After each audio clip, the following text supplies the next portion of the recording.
그가 위에서 손을 내미사 나를 붙드시며 많은 물에서 나를 건져내셨도다. 나를 강한 원수와 미워하는 자에게서 건지셨으며 그들은 나보다 강했기 때문이로다. 그들이 나의 재앙의 날에 내게 이르렀으나 여호와께서 나의 의지가 되셨도다. 나를 또 넓은 곳으로 인도하시고 나를 기뻐하심으로 구원하셨도다. 여호와께서 내 공의를 따라 상 주시며 내 손의 깨끗함을 따라 갚으셨으니 이는 내가 여호와의 도를 지키고 악을 행함으로 내 하나님을 떠나지 아니하였으며 그의 모든 법도를 내 앞에 두고 그의 규례를 버리지 아니하였음이로다. 내가 또 그의 앞에 완전하여 스스로 지켜 죄악을 피하였나니 그러므로 여호와께서 내 의대로 그의 눈앞에서 내 깨끗한 대로 내게 갚으셨도다.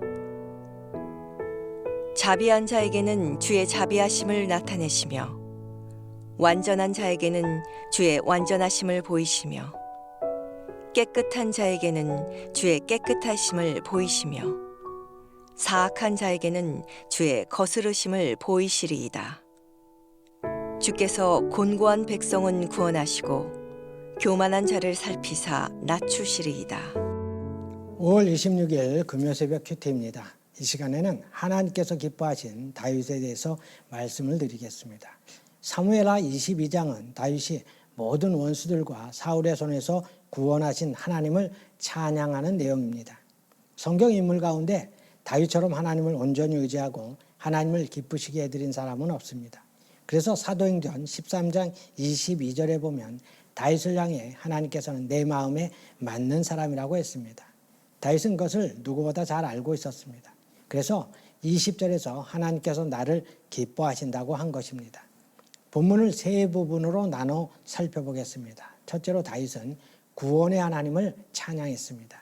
인생은 위기의 연속이라고 할 수 있습니다. 특히 다윗처럼 늘 전쟁터에서 산 사람에게는 죽음의 위기는 일상적인 것이라고 할 수 있을 것입니다.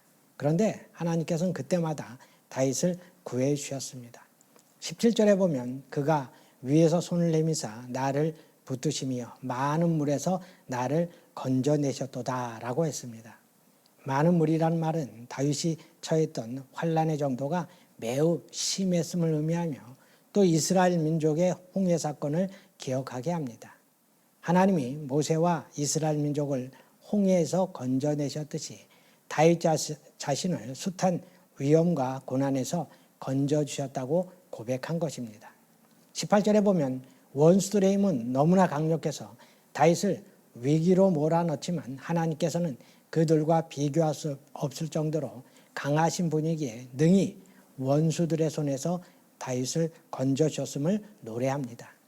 19절에서 하나님은 다윗이 캄캄한 어두움 속을 걷는 환난의 때에 인도자가 되어 주셨고 쓰러질 것 같이 지쳤을 때 영혼의 버팀목이 되어 주셨다고 말씀합니다.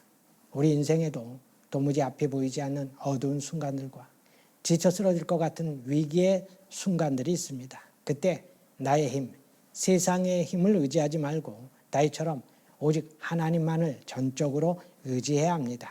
그럴 때 하나님의 손이 나를 붙들어 구원해 주십니다. 둘째로 다윗은 말씀을 따라 살았습니다. 22절 23절에서 다윗이 이렇게 고백을 합니다. 이는 내가 여호와의 도를 지키고 악을 행함으로 내 하나님을 떠나지 아니하였으며 그의 모든 법도를 내 앞에 두고 그의 규례를 버리지 아니하였음이로다. 다윗은 여호와의 도를 지키고 하나님을 떠나지 아니하며 모든 법도와 규례를 지켰다는 것입니다. 다윗은 하나님의 말씀대로 준행하였습니다. 시편 119편은 다윗이 하나님 말씀을 얼마나 사랑하고 그 말씀대로 살았는지를 보여주는 대표적인 내용입니다. 119편 105절에 보면 주의 말씀은 내 발의 등이요 내 길의 빛이니이다 라고 했습니다. 말씀이 내 발과 내 길을 안내해 준다는 것입니다. 즉 다윗에게 있어 말씀은 생명줄과도 같았습니다. 수많은 원수들로 둘러싸여 있기에 다윗은 마치 캄캄한 길을 걷는 것과도 같았습니다. 그런데 말씀을 가까이 하고 말씀대로 준행하였더니 원수를 막아주시고 위기의 순간순간마다 하나님의 손이 구원해 주셨다는 것입니다. 우리 역시 말씀대로 살 때 빛 대신 주님으로 인해 실족할 염려가 없습니다. 어두운 밤길에 넘어질 염려가 없습니다. 승리의 길로 하나님께서 인도해 주십니다.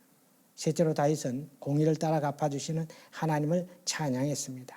26절, 27절을 보면 자비한 자에게는 주의 자비하심을 나타내시며 완전한 자에게는 주의 완전하심을 보이시며 깨끗한 자에게는 주의 깨끗하심을 보이시며 사악한 자에게는 주의 거스르심을 보이시리이다 라고 했습니다.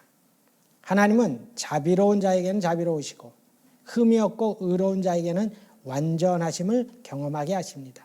반면 악을 행하는 사악한 자들에게는 거슬러 행하시는 심판자로 나타나실 것입니다.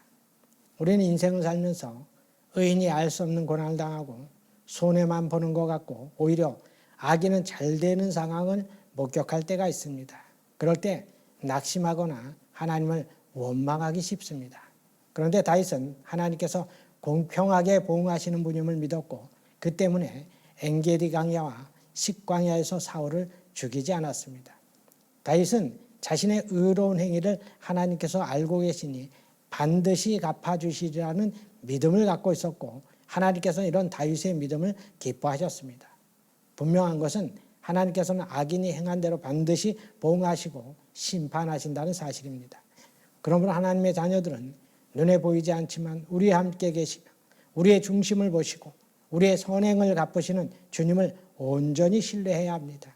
그 하나님의 신실하심을 믿고 다윗처럼 구원의 하나님을 찬양하고 말씀대로 살고 공의로우신 하나님을 찬양함으로 하나님의 기쁨이 되시는 우리 성도님들이 되시기를 바랍니다.